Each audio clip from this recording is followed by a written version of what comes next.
നമസ്കാരം, VCV ന്യൂസിലേക്ക് സ്വാഗതം. ആദ്യം നോക്കാം പ്രധാന വാർത്തകൾ നിങ്ങൾക്കായി അവതരിപ്പിക്കുന്നത് ഓരോ വസ്ത്രങ്ങൾക്കും ഒരു കഥയുണ്ട്.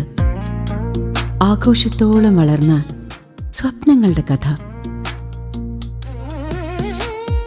Beauty silks. വാക്കുകൾ നിശബ്ദമാകുമ്പോൾ വസ്ത്രങ്ങൾ സംസാരിക്കട്ടെ.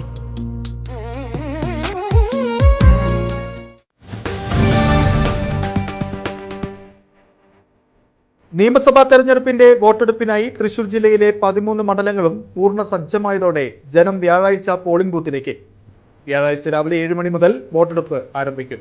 സുരക്ഷയ്ക്കായി ജില്ലയിലുടനീളം 7500 പോലീസുകാരെ വിന്യസിച്ചു. 2839 പോളിംഗ് സ്റ്റേഷനുകളിലും വോട്ടിംഗ് യന്ത്രങ്ങൾ എത്തിച്ചതായും ഭിന്നശേഷിക്കാർക്കും വനിതകൾക്കുമായി പ്രത്യേക ബൂത്തുകൾ സജ്ജീകരിച്ചിട്ടുണ്ടെന്നും അധികൃതർ വ്യക്തമാക്കി.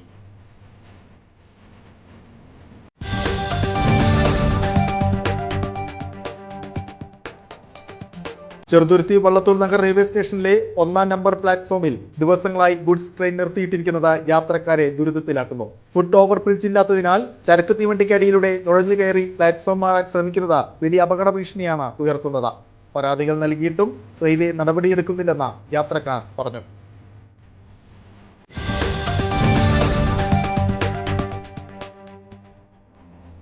പട്ടാമ്പിക്കൊപ്പം നടുവട്ടത്ത് രായിരനെല്ലൂർ ക്ഷേത്രത്തിന് സമീപം ഉപേക്ഷിക്കപ്പെട്ട നിലയിൽ ആൺകുഞ്ഞിനെ കണ്ടെത്തി.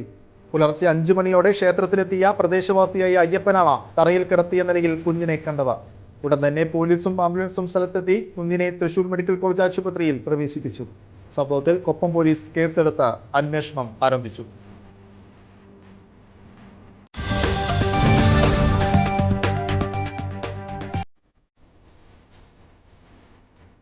പാലക്കാട് കണ്ണാടി പഞ്ചായത്തിൽ വോട്ടർമാർക്ക് BJP പ്രവർത്തകർ പണം വിതരണം ചെയ്തതായി പരാതി. ദൃശ്യങ്ങൾ കോൺഗ്രസ് പുറത്തുവിട്ടു. NDA സ്ഥാനാർത്ഥി ശോഭാ സുരേന്ദ്രൻ സന്ദർശനം നടത്തിയ വീടിന് തൊട്ടടുത്ത് പണം നൽകിയെന്നാണ് കോൺഗ്രസ് ആരോപിക്കുന്നത്. തിരഞ്ഞെടുപ്പിന് തൊട്ടുമുമ്പ് ദൃശ്യങ്ങൾ പുറത്തു വന്നതോടെ വലിയ വിവാദത്തിനാണ് തിരികൊളുത്തിയിരിക്കുന്നത്.